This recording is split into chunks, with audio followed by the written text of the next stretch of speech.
ጌታ የተመሰገነ ይሁን። ኢየሱስ ክርስቶስ ለዘላለም ጌታ ነው። ድምጼ ስለሚሰማ ነው ማይክ ያልተጠቀምኩት። ክርስትና ዶክትሪን ነው ወገኖች። ክርስትና ዶክትሪን ነው። ክርስትና ምን ማለት ነው? ዶክትሪን ነው። ክርስትና የሚኖር ነው። ክርስትና ዶክትሪን ነው ማለት ምን ማለት ነው? የተቀበለውን ነገር ወይም የተረዳነውን ነገር እንደ እግዚአብሔር ሐሳብ ለሰዎች ማቀበል ማለት ነው። ክርስትና ዶክትሪን ነው። ክርስትና ለምን መኖር ስላለብን አያችሁ። ስለዚህ የምንኖረው ከዓላማ አንፃር ስለሆነ ማለት ነው አይደል? እውነት እኮ ነው። ያለ ዓላማ አይደለም እዚህ የቆምነው። ሰውን በመልካችን እንደ ምሳሌያችን እንፍጠር ሲል ከዓላማ አንፃር ነው ወገኖች። ከየትኛው ዓላማ አንፃር ሲባል እግዚአብሔር ከፈለገው ነገር አንፃር ማለት ነው።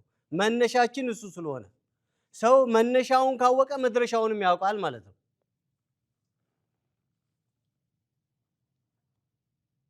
ስለዚህ የምትማሩት ነገር የምትሆኑትን ነገር እንድትሆኑ ይወስናል። የምትማሩት የምታውቁት ነገር የነገን መንገዳችሁን የነገ ህይወታችሁን ይገልጥላችኋል።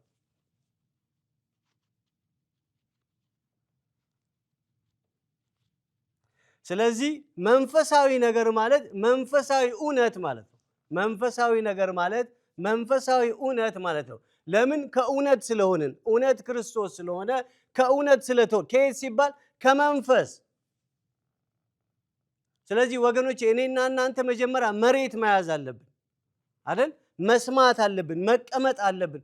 ከሰማን በኋላ ነው መንቀሳቀስ የምንችለው። ብዙ ጊዜ ሰማን፣ ብዙ ጊዜ ተነገረን፣ ብዙ ጊዜ ሰማን፣ ብዙ ጊዜ ተነገረን። በህይወታችን ለውጥ ከሌለ አስቸጋሪ ነው ወገኖቼ። ስለዚህ ደቀ መዛሙርቶቹን አይታችሁ ከሆነ 3 ዓመት ተኩል አስተማራቸው ይላል አይደል? በመጀመሪያ እኮ ሃይማኖተኞች ነበሩ ይላል። ሁሉን ነገር የሚያውቁ ነበር አይደል? ከዛ 3 ዓመት ካስተማራቸው በኋላ 3 ዓመት ተኩል ካስተማራቸው በኋላ የተለወጠ የህይወት ማንነት አልነበራቸው ይላል። ሐዋርያት ሥራ ላይ ያስቀመጣቸው ይላል። አያችሁ? 3 ዓመት ተኩል ያስተምራቸው ነበር እየተገለጠ እንዲና እንዲ ነው እንዲና እንዲ ነው እያለ ትምህርቱን፣ ዕውቀቱን፣ ጥበቡን የእግዚአብሔርን መንግስት ከዘላለም አንፃር ይነግራቸው ነበር ይላል። አሁን እንዲህ አላቸው፣ ኃይልን እስክትቀበሉ በኢየሩሳሌም ቆዩ። ኃይል ካልተቀበልን አስቸጋሪ ስለሚሆን አለበለዚያ ጆሮ ቆራጭ ነው የምንሆነው። ኢየሱስ ክርስቶስ ጌታ ነው።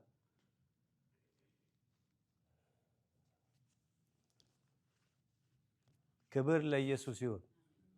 ድምጻችሁ አይሰማም። ምናልባት ጠጋ ጠጋ ብለን ወደዚህ አካባቢ ብንሆን ደስ ይለኛል ከቻላችሁ፣ ለመነጋገርም ለማውራትም ስለሚመቸን። ንጋት ወደዚህ ነይና ታነብልኛለች። ንጋት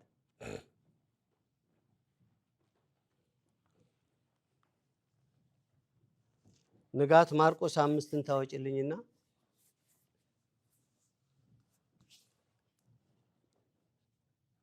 ከቁጥር 45 ጀምሮ ታነብልኛለች። ኢየሱስ ይመጣል በሚል ነው ማስተምረው። ኢየሱስ መጣ ይላል። ኢየሱስ መጣ። አንብብልኝ።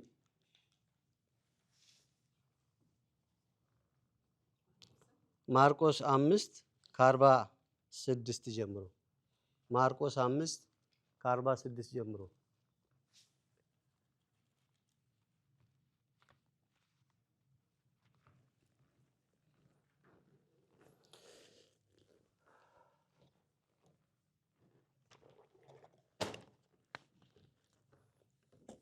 ማርቆስ 5 ከ46 ጀምሮ ከ46 ጀምሮ ከ45 ምዕራፍ 5 ማርቆስ 5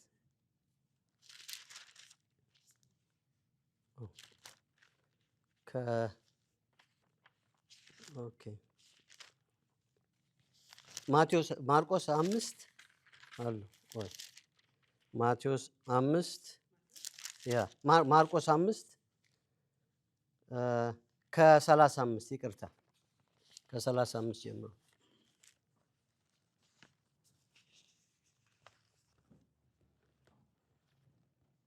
ኢየሱስም በመነጋገር ላይ ያለ ሰዎች ከምኵራቡ አለቃ ከኢያኢሮስ ቤት መጥተው ልጅህ ሞታለች፣ ከእንግዲህ መምህሩን ለምን ታደክመዋለህ አሉት። ኢየሱስ ግን ሰዎቹ የተናገሩትን ችላ በማለት የምኵራቡን አለቃ እመነኝ ብቻ እንጂ አትፍራ አለው። ከጴጥሮስና ከያዕቆብ እንዲሁም ከያዕቆብ ወንድም ከዮሐንስ በቀር ማንም እንዲከተለው አልፈቀደም። ወደ ምኵራቡ አለቃ ቤት እንደደረሱ ኢየሱስ ግርግሩንና ሰዎቹን ዋይ ዋይ እያሉ አምርረው ሲያለቅሱ ተመለከተ። ወደ ቤትም ገብቶ ይህ ሁሉ ግርግርና ለቅሶ ምንድን ነው? ብላቴናይቱ ተኝታለች እንጂ አልሞተችም አላቸው። ሰዎቹ ግን ሳቁበት። ሰዎቹን ሁሉ ከቤት ካስወጣ በኋላ የብላቴናይቱን አባትና እናት እንዲሁም አብረውት የመጡትን ደቀ መዛሙርት አስከትሎ ብላቴናይቱ ወዳለችበት ገባ። ከዚያም የብላቴናይቱን እጅ ይዞ ጣሊታ ቁሚ አላት። ትርጉሙም አንቺ ልጅ ተነሺ እልሻለሁ ማለት ነው። ብላቴናይቱም ወዲያውኑ ተነሳች፣ ቆመች፣ ወዲያውም ሄደች። ዕድሜዋም 12 ዓመት ነበር። ሰዎቹም በሁኔታው እጅግ ተደነቁ። እርሱም ይህን ነገር ምንም እንዳያውቅ አጥብቆ አስጠነቀቃቸው። የሚበላ ነገር እንዲሰጧት ነገራቸው። አሜን። ኢየሱስ ክርስቶስ ጌታ ነው። ይህንን ታሪክ እንግዲህ እንደምታውቁት ወደ ኢያሪኮ የሚልና ወደ ኢያኢሮስ ሰውዬም የምኵራብ አለቃም ኢየሱስ ክርስቶስ መጣ ይላል አይደል? አንደኛ ምዕራፍ 4 ላይ አይታችሁ ከሆነ ከባህርም ከወረደ በኋላ ይላል አይደል? ከባህርም ከወረደ በኋላ ያ የኢያኢሮስ ወይም የምኵራብ አለቃ ይልና ወደ ኢየሱስ ክርስቶስ ጉዳይ ነበረውና ጉዳይ ይዞ መጣ ይላል። ልጄ ታማለችና ፈጥነህ ድረስላት አለው ይላል አይደል? እንግዲህ እንደምታውቁት ማርቆስ ወንጌል 16 ምዕራፎች አሉት። በ55 እና በ65 ገደማ አካባቢ የተጻፈ ነው። ማርቆስ በጣም አትኩሮ የሚጽፈው ስለ ሮም ሰዎች፣ በሮም ላሉ ሰዎች ወይም አሕዛብ ለሆኑ ሰዎች መልእክቱን ጠንቅቆ ይጽፈዋል ይላል። አይታችሁ ከሆነ ማቴዎስ አይሁድ ተኮር ነበረ። ይሄኛው ግን በሮም አካባቢ ላሉት ለተበተኑት፣ ለዳኑትም ላልዳኑትም ጽሑፉን ጽፎ ነበር ይላል። በ55 እና እስከ 65 ዓመት አካባቢ ማለት ነው። ይሄ የማርቆስ ወንጌል አጭር ነው። ነገሮችን ሁሉ አጭር አድርጎ ነው ያቀረበው። ስለዚህ የእግዚአብሔርን ተአምራት፣ የክርስቶስን እውነት፣ የክርስቶስን የማዳን መንገድ እየተናገረ ነው ይላል። አያችሁ፣ የክርስቶስን የማዳን መንገድ እየተናገረ የኢየሱስ ክርስቶስ ዝና እጅግ አጉልቶት አውጥቶት ነበር ይልና ስለ ኢየሱስም ሰማ ይላል። ይሄ ሰውዬ ወገኖቼ ሁለት ነገር ነው ይሄ ሰውዬ ጋር ያጋጠመው። አይታችሁ ከሆነ መጀመሪያ ልጁ እንድትፈወስ ኢየሱስ ጋር ሄዷል። ኢየሱስ ጋር ከሄደም በኋላ ከኢየሱስ ጋርም ከመጣ በኋላ መንገድ ላይ ግን አንድ ነገር ነገሩት ይላል። ልጅ ሞታለችና መምህሩን አታድክመው አሉት። ሁለት ነገር ነው የሰማው። አንድ ልጅ ሞታለች፣ ሁለት እመን እንጂ አትፍራ። በሰከንድ ልዩነት እንግዲህ አስቡት። አንድ እንድትፈወስ ፈልጓል። መጡና ለምን መምህሩን ታደክመዋለህ? ልጁ ሞታለችና መምህሩን አሁን ተወዋል። ሁለት ነገር። እኔና አንተ ብንሆን እንዴት እንሆን ይሆን? ሁለት ነገር ነው የሰማው ይላል። አንድ ምን አለው? ልጅ ሞታለች። ሁለት ደግሞ እመን እንጂ አትፍራ። የትኛውን ያምን ይሆን? ኢየሱስ ይመጣል። የትኛውን ያምን ይሆን ወገኖች? አይ ሁለት ነገር በእኔና በእናንተ ህይወት ውስጥ ሁለት ነገር፣ ሶስት ነገር፣ አራት ነገር ሲመጣ ወዴት ይሆን የምንሄደው? ወይስ የቱን ይሆን የምንሰማው? ትዝ ይላችሁ ከሆነ ዘፍጥረት ላይ ምዕራፍ 17 ላይ ከዚህ ነገር በኋላ የ99 ዓመት ሰው ሆኖ ሳለ የእግዚአብሔር ቃል ለአብርሃም ተገለጠለት ይላል። የ99 ሰው ዓመት ሆኖ ሳለ እግዚአብሔር በራእይ ለአብርሃም መጣ፣ ተገለጠለት ይላል። ምዕራፍ 12 ከዘመድህ ከሀገርህ እኔ ወደማሳይ ምድር ውጣ ብሎታል። ምን? ከሀገርህ ከዘመድህ። አብርሃም ምንም ያየው ነገር የለም፣ ግን ያመነው የእግዚአብሔርን ቃል ነው ይላል። አያችሁ፣ ወጣ ይላል። የትኛውን? የእግዚአብሔርን ቃል አምኖ ይላል።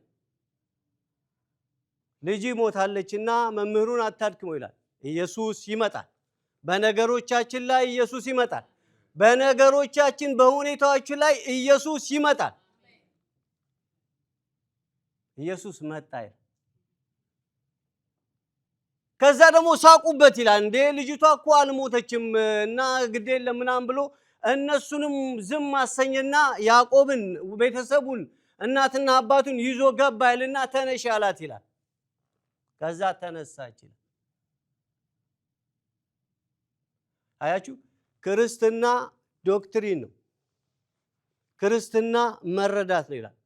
ክርስትና የክርስቶስ ማንነት ስለሆነ ማለት ነው። አያችሁ ክርስትና የህይወት ልክ የክርስቶስ ልክ ማለት ነው። የቆምንበት ልክ ማለት ነው። አያችሁ ከዚህ ውጪ ግን የምንሄድ ከሆነ ክርስትናን እያጣነው ነው ወገኖቼ። ስለዚህ የህይወታችን ልክ ክርስቶስ የሆነውን ከሱ እየተማርን መንቀሳቀስ አለብን። ስንዘምር ከሱ የተነሳ ነው። ስናገለግል ከሱ የተነሳ ነው። ስንጸልይ ከሱ የተነሳ ነው። ስንበላ ከሱ የተነሳ ነው። ከሱ የተነሳ ነው ሁሉ የሆነልን ይላል። ኢየሱስ መጣ ይላል። ወደ አብርሃም መጣ ይላል። ወደ ደቀ መዛሙርቱ መጣ ይላል። ወደ ቤተ ክርስቲያን መጣ ይላል። ለምን ጉዳይ አለው ወገኖቼ። መጣ ይላል። ያቃተን የከበደን ነገር ምናልባት ብር የማይፈታው ምናልባት ዕውቀት የማይፈታው ምናልባት ብር ቢኖር ለትንሽ ጊዜ ሊፈታ ይችላል። እሱ ሲመጣ ግን ችግሩ እንደሚነቅለው እሱ ሲመጣ ችግርህን ነው የሚነቅለው። መቼም አታዩም። 12 ዓመት ሙሉ ደም የሚፈሳትን ሴት ተመልከቱ። ሁሉን ነገር ከጨረሰች በኋላ ይላል አይደለ? ወደ ብዙ ቦታ ሄደች። ማድረግ ያለባትን ነገር አደረገችና ወደ ኢየሱስ መጣች ይላል። በዛ መካከል እንግዲህ ያስቡት እንዴት ነው ኃይል ሊወጣ የሚችለው? በዛ መካከል ቀሚሱን ጫፍ እንኳን ብነካ ነገሬ ይስተካከላል ብላ በህዝቡ መካከል ነካችሁ ይልና ኢየሱስ ገባው። ዘሩ ብሎ ማየና ማን ይነካኛል? አያችሁ ይሄ ማለት ነው ኢየሱስ ሲመጣ። በመንደር ሰምታለች፣ በሰፈር ሰምታለች። ስለዚህ መሄድ ያለብኝ ወደ ትክክለኛው የህይወት ማንነት ወደ ጌታ ነው ብላም ወደ ጌታም ሄደች ይልና ደረቀ ይላል። ለአንዴም ለመጨረሻ ከሰው ጋር መቅረብ አትችልም። ለምን ደም የሚፈስ እንደ ርኩስ ስለሚቆጥሩ ወገኖች። እነሱ ንጹህ ስለሆነ 623 ህግ አላቸው። 623 ህግ በቀን አልጋ እስከሚያጥቡ ድረስ ወገኖች። ስለዚህ ደም የሚፈሳት ሴት ደግሞ ከከተማው ውጪ የተጣለች ሴት እርኩስ ነች ይባላል። 12 ዓመት ቀላል አይደለም ወገኖች ደም መፍሰስ ማለት። ደም እየፈሰሳት ግን መጣች ይላል። ለምን መፍትሄ ስለፈለገች ይላል። ኢየሱስ ሲመጣ ኢየሱስ ሲመጣ አይሁድን ፈርተው ይላል ዮሐንስ 20 ላይ አይሁድን ፈርተው ሳለ ይላል። አይሁድን ፈርተው ነበር ይላል። ለምን ሞት እየሸተታቸው ስለነበረ ያ የሚተማመኑበት ጌታ ስለሄደ። ስለዚህ አይሁድን ፈርተው በተዘጋ ቤት ውስጥ ቁጭ ብለው ሳለ በተዘጋ ቤት ውስጥ መጣ ይላል። ማን? ኢየሱስ። አያችሁ መጣ ይላል። በምን ተዘግቷል በር፣ ፈርተዋል። ሞት እየሸተታቸው ነው። መጣና ሰላም ለእናንተ ይሁን ብሎም ገባ ይላል። አያችሁ ኢየሱስ በተዘጋ በር ውስጥ መጣ ይላል። ኢየሱስ በተዘጋ በር ውስጥ መጣ ይላል። ከዛ ነካቸው፣ ዳሰሳቸው፣ እፍም አላቸው። ምን አለ? ከዛ ኃይልም ደስታንም ተቀበሉ ይላል። አያችሁ ፈርተው ነበረ፣ ሐዘን ወደ ደስታ ተለወጠ ይላል። ኢየሱስ ሲመጣ እንዲህ ነው የሚሆነው ወገኖች። ሐዘን ወደ ደስታ፣ ያላወቃችሁት ያልተረዳችሁት ነገር ግን ኢየሱስ ሲለውጠው። እኔና እናንተ ታግለን የምንለውጠው ነገር የለም ምንም ነገር። ምናልባት ጥቂት ነገር ልትለውጡ ትችላላችሁ፣ ግን ያው ነው። ጠብ ሲል ስንደፍን አንዱ ስናስተካክል አንዱ ብቅ ይላል። ስለዚህ ኢየሱስ ሲመጣ ግን ሁሉን ይደፍልልናል ወገኖቼ። ስለዚህ ወደ ኢየሱስ መሰረታችን እሱ ስለሆነ ትዝ ይላችኋል ሉቃስ 5 ላይ ብዙዎችን ከፈወሰ በኋላ 4 ወደ መጨረሻ አካባቢ አንካሶች፣ ድውዮችን፣ ለምጻሞችን፣ ጥያቄ ያለባቸውን በህመም የተሰቃዩትን ወደ ኢየሱስ እግር ስር ጣሉ ይላል። ከዛ ኢየሱስ እያንዳንዱን ከፈወሰ በኋላ ይልና 5 ላይ ንጋት አንብብልኝ። ሉቃስ 5 ላይ በደንብ ስሙት። ይሄንን ወደ ባህር ዳር ወደ ጥብርያዶስ ባህር መጣ ይላል። ወደ ጥብርያዶስ ባህር ይሄ ተአምራት ተደርጓል። ምዕራፍና 4 በደንብ ካነበባችሁት ወደ ታች የተደረገው ነገር እጅግ የሚያስደንቅ ነገር ነው። ምን ያልተፈወሰ ሰው የለም ይላል። ለምን ጥያቄ ያለባቸው መፍትሄ ያጡ ሰዎች ወደ ኢየሱስ አመጧቸው ይላል። ኢየሱስም እያንዳንዱን ፈወሰ ይልና መሄጃ እስኪያጣ ድረስ ከበቡት ይላል። ሉቃስ 5:1 እስከ 5 እሺ ንገር። ሉቃስ 5:1 እስከ 5 ሕዝቡ ዙሪያውን እያጨናነቁት የሚያስተምረውን የእግዚአብሔርን ቃል ሲሰሙ ኢየሱስ በጌንሳሬጥ አጠገብ ቆሞ ነበር። በዛ ጊዜ 2 ጀልባዎች በሐይቁ ዳርቻ ቆመው አየ። አጥማጆቹ ግን ከጀልባው ወርደው መረባቸውን ያጥቡ ነበር። ከጀልባዎቹ መካከል የስምዖን ወደ ነበረችው ገብቶ ከምድር ፊት ፈቀቅ እንዲያደርጋት ለመነው።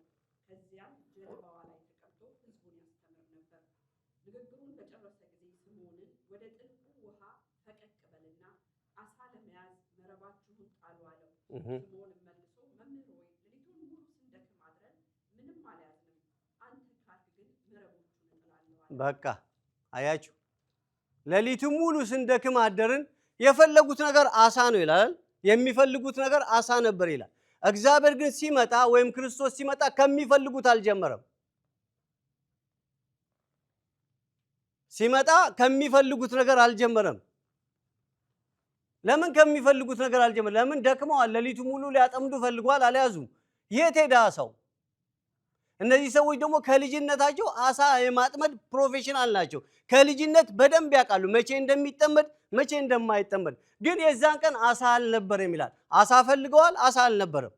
ኢየሱስ ወደ ባህር መጣ ይላል። መረባቸውን እያጠቡ ነበር ይላል። ብዙ ነገር እያደረጉ ሞክረዋል፣ ደክመዋል። ሌሊቱ ሙሉ መጣ ይላል። እንኳን ከምንፈልገው አልጀመረ። ስለዚህ የምንፈልገው ነገር አሳ ቢሰጠን ነገም አሳ እንፈልጋለን።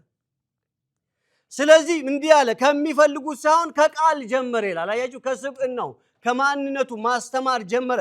ጀልባ ተዋሰ፣ ጀልባው ላይም ተቀመጠና የእግዚአብሔርን ቃል ማስተማር ጀመረ። ልክ ከጨረሰ በኋላ ጣሉታል። ከዚህ በፊት ይዞት የማያውቁትን አሳ ተያዘ ይላል።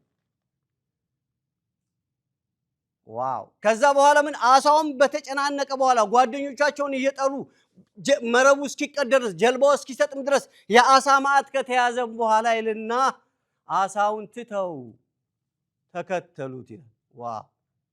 ሌሊቱን ሙሉ የደከሙበት ስንት ዘመን 40 ዓመት የደከምንበት መጣና ተከተሉኝ አላችሁ። አሳውን ትተው ተከተሉት ይላል። አያችሁ? ስለዚህ የምትፈልገውን ነገር ያስጥልና የእሱን ነገር ነው የሚጭንበት። የምትፈልገውን ነገር ቆፍረ ታጣና ልክ ሲገባ የእሱን ነገር ሲይዝብ ወይም የእሱ ነገር ላይ ሲጫን የእሱን ነገር ለማገልገል ትሮጣለህ ማለት ነው። ስለዚህ የፈለገበት ዋና ምክንያት እሱ ነበርና ተውት አለ። አሳውን ትተውት ተከተሉ። ሰው ማጥመድ ጀመሩ ይላል። ሰው ማጥመድ የክርስቶስን ሕይወት ማካፈል ጀመሩ ይላል።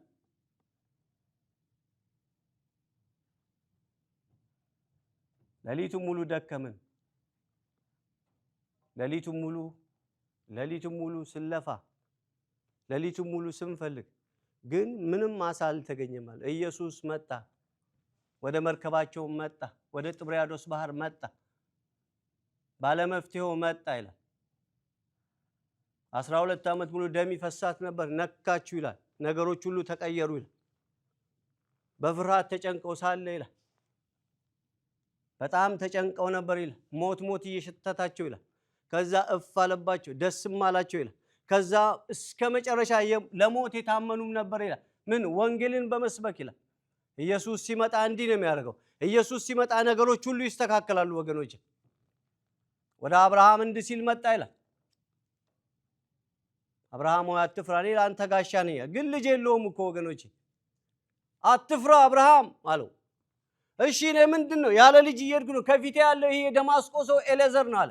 አያችሁ፣ ኤሌዘር ማለት ከኛ ያልሆነ ከውጭ የመጣ ማለት ነው። የእግዚአብሔር አጀንዳ ግን ይስሐቅ ነው ይላል። የአብርሃም ፍርሃትና ጭንቀት ግን ኤሌዘር ነው ይልና እግዚአብሔር ግን ጊዜውንና ሰዓቱን ቆጥሮ ይስሐቅን ሰጠው ይላል። አያችሁ፣ ኤሌዘር ማለት ከውጭ ከኛ ያልሆነ ማለት ነው። ስለዚህ አብርሃም ሲነሳ የሚያስበው ኤሌዘር ነው ይላል። ስለዚህ እያረጀ ነው። እውነቱን ነው እኮ እድሜውን ስታዩ እየገፋ ነው። ልጅ የለም። የተናገረው ነገር አለ። ኔሽን አረጋለሁ፣ ስምህን ቀይራለሁ ብሎታል። ግን ልጅ የለም፣ አንድ ልጅ እንኳን የለውም ይላል። ከዛ ምን አደረገው እግዚአብሔር? እንዳለው እግዚአብሔር አብርሃምን ጎበኘው ይላል። አያችሁ? እንዳለው አብርሃምን እግዚአብሔር ጎበኘው ይላል። ምን? ከጉልበት የሚወጣ ከጉልበት የሚወጣ እሱ ይወርሳል፣ ኤሌዘር አይወርስህም አለው። አያችሁ? የሚያስፈራን ነገር እኮ ይሄ ነው። ከውጭ የሆነ ነገር፣ ከኛ ያልሆነ፣ ከእግዚአብሔር ያልሆነ ነገር፣ የሚያስደነግጡን ብዙ ነገሮች አሉ። ግን እግዚአብሔር የተናገረልንስ አይተነውና ሰምተነው ይሆን? አልጥልህም ካለ አይጥልህም እግዚአብሔር። ሃሌሉያ።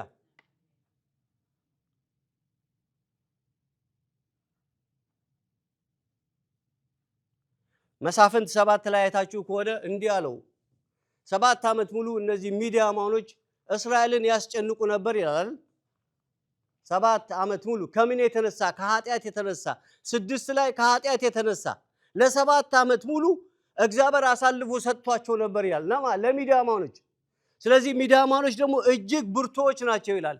ብዙም ናቸው ብርቶችም ናቸው ይልና እየመጡ ያስጨንቋቸው ነበር ይላል። ማንን? እስራኤልን። ስለዚህ ጌዲዮን በማይገባ ስፍራ ውስጥ ቁጭ ብሎም ተደብቆም ነበር ይላል፣ ስንዴ እየወቃ። ከዛ የእግዚአብሔር ቃል እንዲህ ሲል ወደ ጌዲዮን መጣ ይላል። ጌዲዮን ሆይ አንተ ብርቱ ጽኑ ኃያል ሰው አትፍራ፣ እነዚህ የምታማቸው ሚዲያማኖቹን ከእስራኤል ትታደጋለህ አለው ይላል። እንዴት ይሆናል? ይሄ ሁሉ ያኔ የተነገረን ነገር እኮ እንደዚህ የሆነብን ነውና ያኔ ባህር ተከፈለ፣ እንደዚህ ሆነ። ያ አምላክ የት አለም አለ ይላል። ያ አምላክ የት አለ አለ። እውነቱን ነው። ግን ከምን የተነሳ ነው የሸሹት ሲባል፣ ከምን የተነሳ ነው እንደዛ ያሁን ሲባል፣ እግዚአብሔርን ትተውት ነበር ይላል። ሁሉም የመሰለውን ያደርግ ነበር። በመሳፍንት ዘመን ኃጢአት ነግሶ ነበር ይላል። እስራኤል ከእግዚአብሔር የራቀበት ዘመን ነበር ይላል። የሚያስጨንቅ ዘመን። ከየት? ከኃጢአት የተነሳ።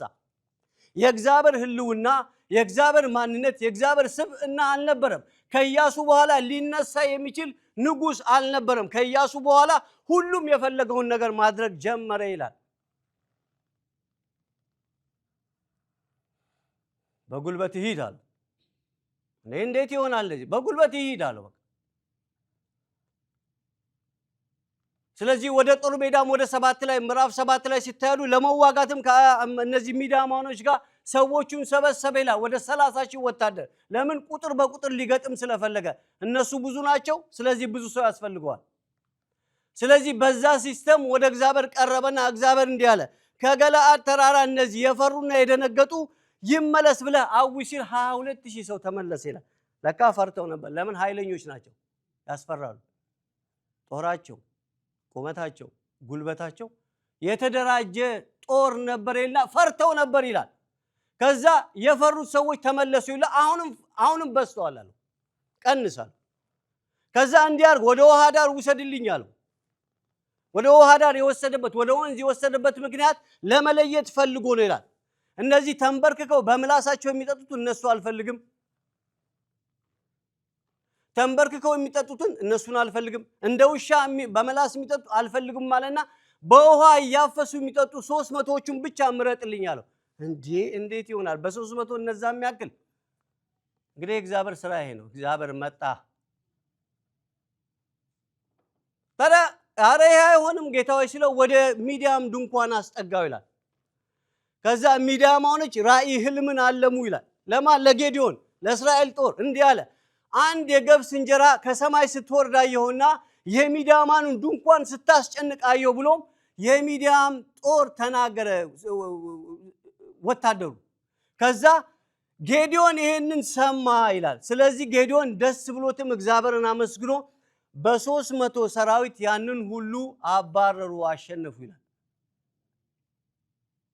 ለምን ነገ በቁጥር አሸነፍን እንዳትል፣ ለምን እንደዚህ ሆነ እንዳትል፣ እግዚአብሔር በጥቂቶቹም በብዙም በጥቂትም ማዳን የእግዚአብሔር ስለሆነ እግዚአብሔር በ300 ሰራዊት ያንን ሁሉ የሚዲያም ሰራዊት ድል ነሳለት ይላል።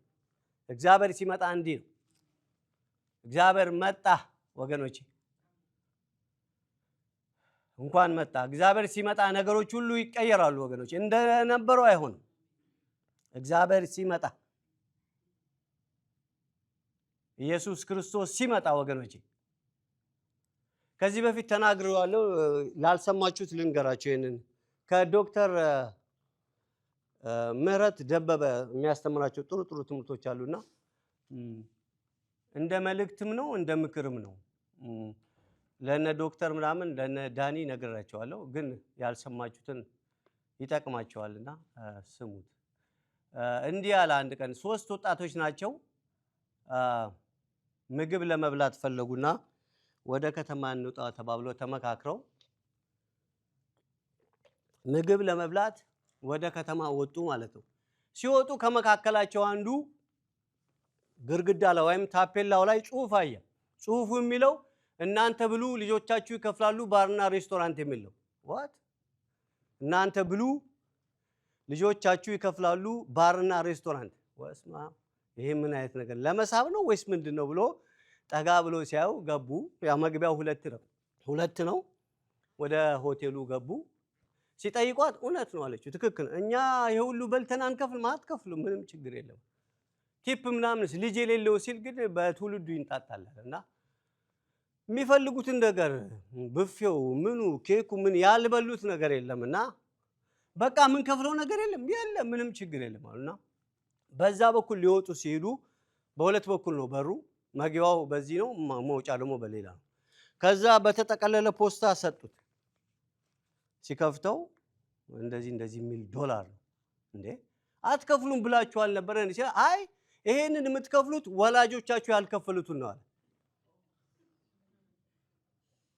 አያችሁ ይሄንን የምትከፍሉት አባታችሁ ቅድመ አያታችሁ ያልከፈሉትን ዕዳ ነው የምትከፍሉት አለ።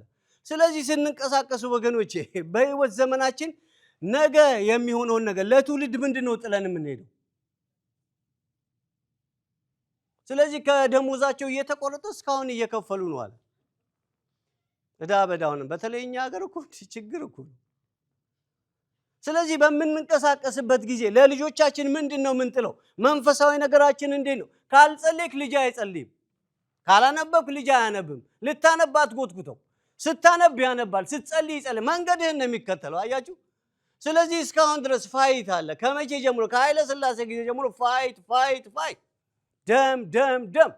አያችሁ ለሌሎች መኖር አለብን። እኔና እናንተ ለኔና ለእናንተ ብቻ ማሰብ የለብንም። ስንኖር ለሌሎች መኖር አለብን። ስለዚህ እግዚአብሔር የሰጠን ነገር ሊነጥቀንም ይችላል። መኖር በጥንቃቄ ያለበት ክርስትና ጥንቃቄ ስለሚፈልግ ክርስትና ጥንቃቄ፣ ቅድስና፣ እኔነት ሳይሆን ቅድስና፣ የእግዚአብሔር ፍቅር፣ የእግዚአብሔር ክብር፣ የእግዚአብሔር ኃይል፣ የእግዚአብሔር ማንነት በህብረት ውስጥ ሊገለጥ ከተፈለገ እንዲህ ነው። ስለዚህ በጥንቃቄ እንሂድ ወገኖቼ። ምንድነው ምንጥለው? ስለዚህ ዕዳቸውን እየከፈሉ ዘመናቸውን ቋጩት ማለት ነው። አያችሁ ዕዳ ከፋይ እንዳንሆን ባካችሁ።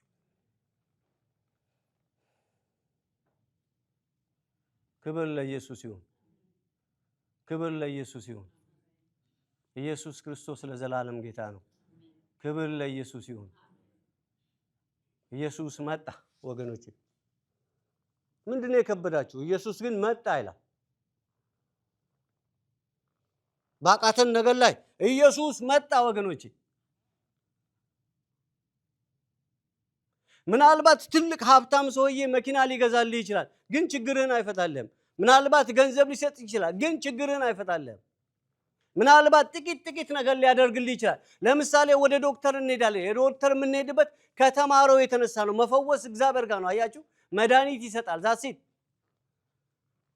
ስለዚህ ያንን ሁሉ ስር ምንጩን የሚደርቅ ግን እግዚአብሔር አለ ይላል። አያችሁ ወደ እግዚአብሔር እንመልከት ማለት ነው። አያችሁ ክርስትና እየተበላሸ የመጣበት ዘመን ስለሆነ ክርስትና መጠንቀቅ አለብን። ተደባልቋል። አያችሁ ክርስቶስን ሸፍነነዋል። ክርስቶስ የሚሸፍን ህይወት ከኔና ከናንተ መካከል መለየት አለበት። ክርስቶስን የመግለጥ ህይወት ነው የተሰጠን። ክርስቶስን ግለጡ እየተባለ ነው። ክርስቶስን ግን እየሸፈነው በምን እንደሆነ አላውቅም፣ ግን በጣም የሚያስጠላ ነገር ነው ያለው። ስለዚህ ክርስቶስ እንድንሸት ከተፈለገ ወደ እግዚአብሔር መንፈስ መምጣት፣ ወደ ቃሉ መምጣት፣ ወደ ጸሎት መምጣት አለብን። ሁልጊዜ ፈላጊ እንዳንሆን ለሌሎች ምንጭ እንድንሆን እግዚአብሔር ለሌሎች ምንጭ ነው። ሁልጊዜ ተማሪ እንድንሆን አለ የሚፈልገው። አያችሁ አንድ ሰው ትምህርት ቤት ይገባል። ከአስተማሪው የሚቀበለው ነገር አለ፣ ዕውቀት ይቀበላል። የነገውን የሚመጣውን በህይወት ዘመኑ ሲኖር ከአስተማሪው የሚቀበለው ዕውቀቶች አሉ። ምን አካሄዱን፣ ጥበብን፣ ዕውቀትን ከአስተማሪው ከተቀበለ በኋላ ዩኒቨርሲቲ ይገባል አይደል? ዩኒቨርሲቲ ከገባ በኋላ ግን ተቀባይ አይደለም የሚሆነው፣ አውጪ ነው የሚሆነው። ለምን? የተቀበለው ነገር አለ። ስለዚህ በተቀበልነው የህይወት ማንነት እንድንኖር ነው። 12ቱ የተቀበሉት ነገር ነበር ይላል፣ አደረሱ ይላል። ለማን? ለህዝቡ። ተበተኑ ይላል 12ቱ። ስለዚህ እስከ ሞት የታመኑ ነበር ይላል። ምንድነው? ምናቸውን ነካ? በዘይት እስከ መቀቀል። አይታችሁ ከሆነ 5 ጊዜ 39 ጊዜ ገረፉኝ አለ። ማን? ሐዋርያው ጳውሎስ። የመከራው ጥግ አለ። የመከራው ጥግ ግን ወንጌልን ሊሸፍን አልቻለም ይላል። ምን? የፈለገ ይሁን ይሄ የሚጠፋ ነው፣ የማይጠፋውን እየተመለከትኩኝ እሮጣለሁ አለ።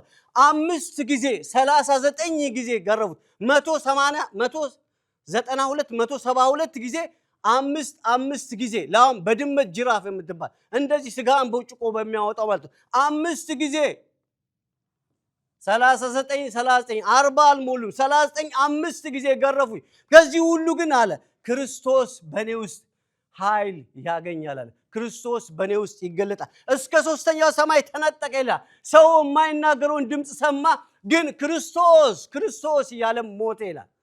ትምክት ቢፈለግ ሐዋርያው ጳውሎስ ነበር መመካት ያለበት ይላል። ስለዚህ እስከ መጨረሻ እስከ 3ኛው ሰማይ ተነጥቆ የሚናገረው ክርስቶስ ነው። ወገብህን ነው የሚፈታው፣ ሌላ ነገር መናገር አይችልም። ግን ስለ ክርስቶስ ከተናገረ ሰዎችን ሁሉ አለ በክርስቶስ ያረጋቸዋል ይላል።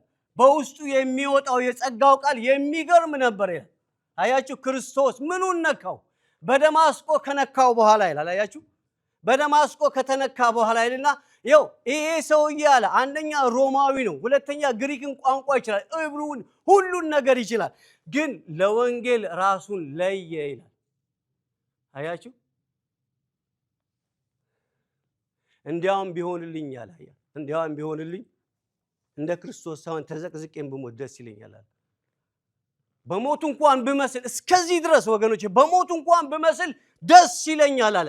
ግን በእኔ ውስጥ ህይወቱ ይገለጽ ዘንድ ስለ እናንተ ቆየሁኛል። አያችሁ፣ መሄድ ይፈልጋል። ስለ እናንተ ስለ ቤተ ክርስቲያን ቆየሁኝ። ብሄድ ለእኔ ይሻላል፣ ብቆይ ግን ለእናንተ ጥቅም ነው ብሎም ምን ይል ነበረ? ክርስቶስን በሚገባ ይገልጥ ነበር ይላል። ክርስቶስን በሚገባ ይገልጥ ነበር ይላል።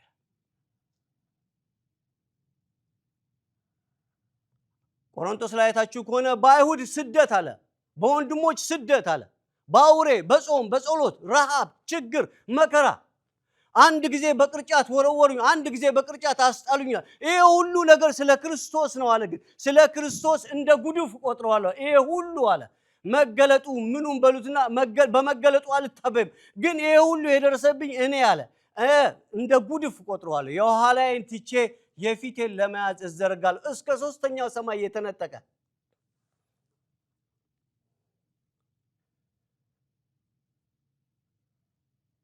እያየን ነው እንግዲህ ወገኖች። ስለዚህ መነሳት አለብን። በተለይ ዘመኑ እያለቀ ነው። ቅድም ሌዊ እያነበበ ነበር።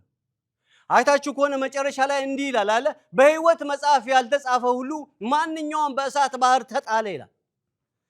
ከዛ ወዲያው ደግሞ ተስፋችን ሲታደስ ገና ክርስቶስ ሲመጣ አዲስ ሰማይንና አዲስ ምድርን አየው። ፊተኛው ሰማይና ፊተኛይቱ ምድር አልፈዋልና ባህር ወደፊት የለም። ቅድስቲቱ ከተማ አዲስቱ ኢየሩሳሌም ለባሏ እንደተሸረመች ሙሽራ ከሰማይ ከእግዚአብሔር ዘንድ ስትወርድ አየው። እነሆ ታላቅ ድምፅም በሰዎች መካከል እግዚአብሔር እነሱም ሕዝብ ይሆናሉ፣ እርሱ ራሱ አምላካቸው ይሆናል። ከእንግዲህ ወዲህ እንባ ከዓይኖቻቸው ሐዘን ቢሆን ሞት ቢሆን ጭንቀት ቢሆን የቀደመው ስርዓት አልፏልና ብሎ ሲናገር ሰማሁት እያለ ይናገራል። ይሄ ነው ክርስትና ማለት ይሄ ነው። ዳግም ሲመለስ ልናገኘው ከፈለጋችሁ በዚህ መንገድ ነው መሄድ ያለው። ገና አልተመለሰም። ይሄ ገና ዳግም ሲመለስ ነው ራእይ ላይ የሚናገረው። አሁን አይደለም። አሁን እያለቀስን ነው። ችግር አለ፣ መከራ አለ፣ በብዙ ነገር እየተሰቃየን ነው። አሁን አይደለም። ይሄ ገና ሲመለስ ዳግም ሲመጣ የዛን ጊዜ ይወስደናል። ከዛ በኋላ እሱ መብራቷ እሷ ነው፣ መቅደስም የላትም ይላል። ስለዚህ ማንም ተላላፊ ሊያልፍባት አይችልምና ብርሃኗ በጉ ነው ይላል። አያችሁ፣ እኛም ማለት በጉ ክርስቶስ ብርሃን ይሆናል ማለት። በዛን ጊዜ ለቅሶ የለም ማለት፣ ሐዘን የለም፣ መከራ የለም። እሱን ብቻ እናመልከዋለን። በዛ ስቃይ የለም። ማንም ተላላፊ ማለፍ አይችልም። ተሳዳቢ ተራጋቢ ማለፍ አይችልም። ግን የተመረጡ መጨረሻ ላይ ያልፉባታል እያለ ይናገራል። አያችሁ፣ ይሄ ማለት ተስፋ አለን ወገኖቼ። ይሄንን ምድራዊ ነገር የምናይ ከሆነ ይሄንን ተስፋ ልናይ አንችልም። ስለዚህ በምንም ነገር ብንሆን ያንን ተስፋ እንይ ወገኖቼ። ለምን እኔና እናንተ ተስፋ አለን። ዳግም ይመጣል። ዳግም ባይመጣ ለምን እንሰብካለን? ዳግም ስለሚመጣ ዳግም ሲመጣ እንዴት ነው የምንጠብቀው ወገኖቼ? ዳግም ነገ ቢመጣስ? ዛሬ ቢመጣስ? ስልክ ቤት ስንሄድ እንዴት ተዘጋጅተናል? ዛሬ እንደነዛ እንደ ሰነፎች እንዳንሆን ዛሬ መቼ እንደሚመጣ ሰዓቱንና ቀኑን አታውቁምና ምን በሉ ተዘጋጅታችሁ ጠብቁ እያለ ይናገራል። መቼ? ሁሌ። መንፈሳዊ ነገር ሁሌ ማለት ነው። እዚህ የያዝነው ስራ አስተማማኝ አይደለም። ነገ ባንክራፕሲ ብለው ይዘጉብናል። እሺ ከዛ እንዴ በኮቪድ ጊዜ እኮ ተዘግተን ነበር። እንዴት ኖርን? አኖረን። 3 ዓመት 2 ዓመት እኮ ተዘግተን ነበር። አኖረን። እሱ ግን ለካ ማኖር ይችላል። ለካ ማኖር ይችላል። አያችሁ ማኖር ይችላል ወገኖቼ። ግድ የላችሁ። ሁሉን ነገር በጥበብ ሁሉን ነገር ባላንስ አድርገን መኖር አለብን፣ ክርስትናችን እንዳይጎዳ። ይሄው እኮ ብዙ ነው እየተዘረፍን ነው። አጠገቦቻችን ወንድ ሴት ሲሆን በጣም እኮ ነው የሚያስጠላው። ስለዚህ ክርስትና ወይም ቤተክርስቲያን ክብሯን መግለጥ አለባት፣ ውክልናዋን መግለጥ። ክርስቶስ ከሆነ በእኔና በእናንተ መፍትሄ ቤተክርስቲያን አለ ማለት ነው። ክርስቶስ ሲመጣ ስለዚህ ታካቾች እንዳንሆን፣ ክርስቶስ ሲመጣ አላቅም እንዳይለን፣ ክርስቶስ ሲመጣ አላውቃችሁም እንዴት ነበራችሁ? እንዘምር ነበር፣ አዎ። ትጸልዩ ነበር፣ አዎ። ግን ክርስቶስ አላቃችሁም እንዳይለን በጣም እንጠንቀቅ ወገኖች። ዘመኑ በጣም የሚያስፈራ ነው። ምንም ይሁን ክርስትና ያሸንፋል። የክርስቶስ ማንነት ያሸንፋል። ኢየሱስ ጌታ ነው። ብዙ አላበዛባችሁ። ክብር ለአምላካችን ይሁን። ኢየሱስ ይመጣል። ዘፍጥረት 8 ላይ እንዲህ አለ እግዚአብሔር። በቃ የማይለወጥ ነገር እግዚአብሔርም ደነገገ ይላል አለ። በምድር ዘመን ሁሉ የማይለወጡ ሕጎች አሉ አለ። በምድር ዘመን ሁሉ መዝራት፣ ማጨድ፣ ክረምት፣ በጋ፣ ሙቀት፣ ቀዝቃዛ እነዚህ አያቋርጡም አለ። አያችሁ በምድር ዘመን ሁሉ። ስለዚህ በተሰጠን ዘመን እንዴት እንኖር ነው? ክርስቶስ ሲመጣ እውነት እንደ 5ቱ ልባሞች እንሆን ይሆን? ክርስቶስ ሲመጣ አንተ በጎ ሰራተኛ ግባ ይለን ይሆን? ክርስቶስ ሲመጣ ክርስቶስ ለፈውስ ብቻ አይመጣም። ያለንን ነገር ሊያስጥለንም ይመጣል። የማይፈልገውን ነገር ሊያስጥል፣ የማይፈልገውን በእኔና እናንተ ውድ ብለን እኔና እናንተ ውድ ብለን የያዝነው በጣም ምርጥ ብለን የያዝነውን ነገር አስጥሎ የእሱን ማንነት ይከትልናል። እሱ ነው የሚያስፈልገን። ብዙ ነገር አስጥሎ ቤትህን ሊያሸጥህ ይችላል። ክርስቶስ ሲመጣ ክርስቶስ ሲመጣ ወደ ባህር ዳር መጣ ይላል። አሳ ይፈልጉ ነበር፣ አሳ አልተገኘም። አስተማረ ይላል። ካስተማረ ከጨረሰ በኋላ አሁን ጣሉት አላቸው። አሳው ተያዘ። ከዚህ በፊት ይዘውት የማያውቁት አያችሁ። ሲመጣ ስፔሻል ነገር ነው የሚሰጥ። ስለዚህ ተቀባይ ሳንሆን ሰጪ እንድንሆን ነው የሚፈልገው እግዚአብሔር። ሁሌ ተቀባይ አምጣ አምጣ አምጣ ስጥ። ከእግዚአብሔር የተቀበልነው ብዙ ነገር አለና ምንድነው የምንሰጠው ሲባል የተቀበልነውን ነገር እሱን ነው የሚጠብቅብን እግዚአብሔር። የሚበላ ስለሚበላ 14ቱም 13ቱም መልእክት አይታችሁ ከሆነ የሐዋርያው ጳውሎስ መልእክት ስለሚበላ ስለሚጠጣ፣ ስለ ቤት፣ ስለ መኪና፣ ስለ እንደዚህ አውርቶ ማያውቅም። ጉዳዩም አይደለም የሚያወራው ክርስቶስ ይላል። አያችሁ በክርስቶስ በሰማያዊ ስፍራ በመንፈሳዊ በረከት የባረከን እንዲህ ነው የሚለው። ስለዚህ እናንተ ደግሞ ይህንን ከሰማችሁበት ቀን ጀምሮ እያለ ነው የሚያወራው። ክርስቶስ ወሬው ክርስቶስ ነው። ወሬው ክርስቶስ ነው። ባለጸጋ መሆን ከፈለግ ተማር፣ ጎሄድ እና ባለ ህንፃ ሁን። ግን ነገ ትኖራለህ ወይ? ህንፃውን ሰርተ ጥሩ ነው፣ በጣም አሪፍ ነው። ከመንግስቱ አንጻር ከሰራ አሪፍ ነው። ግን ሊቀድም የሚገባው ካልቀደመ አስቸጋሪ ነው። አያችሁ እግዚአብሔር ሁሉን ነገር ሰራና ሰውን መጨረሻ ላይ አበጀው ይላል። ሰው ባለቀ ነገር ላይ ነው የተፈጠረው ይላል። አያችሁ እግዚአብሔር በሰራው ነገር ላይ ሰውን አበጀው ይላል። ስለዚህ የአዳም ምንም አስተዋጽኦ አልነበረም ይላል። ስለዚህ አዳም በተሰራለት ነገር ላይ ኑር ነበር ያለው። ምን አደረገ? ዕውቀትን አካፈለውና ስም አወጣለው፣ ግዛ አለው። ግን ያንን ነገር ማድረግ አልተቻለም። ከዘፍጥረት ምዕራፍ 3 በኋላ የነበረውን ነገር አስቡት። እስቲ አስቡ። ምዕራፍ 1ን ምዕራፍ 2ን ራእይን አውጡና መጽሐፍ አንብቡት። ምንም አይነት ተስፋ የለንም።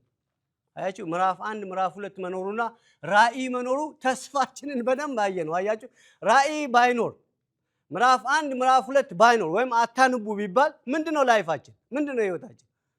እንትናን ገደለው፣ እንትና እንደዚህ ሆነ፣ በቃ ገደለው። ኃጢአት ምንም ተስፋ ይታይ ነበር። ከዛ ራእይንና ምዕራፍ 1 ምዕራፍ 2ን በደንብ ካጋጨው በኋላ ተስፋችን ገባን ይላል። የሚመጣው ተስፋ ክርስቶስ ነበር ይላል። በብሉይ ኪዳን ዘመን ጊዜ ትንቢቱ በአዲስ ኪዳን ተገለጠ ይላል። ስጋ ለብሶ መጣ ይላል አይደል? ከዛ ማንነቱን ገለጠ፣ መንግስቱን፣ ኪንግደሙን፣ ህይወቱን አካፈለና ከዛ እያዩት ወደ ላይ ወጣ ይላል። እንዳያችሁት ይመለሳል። ክብር ለኢየሱስ ይሁን።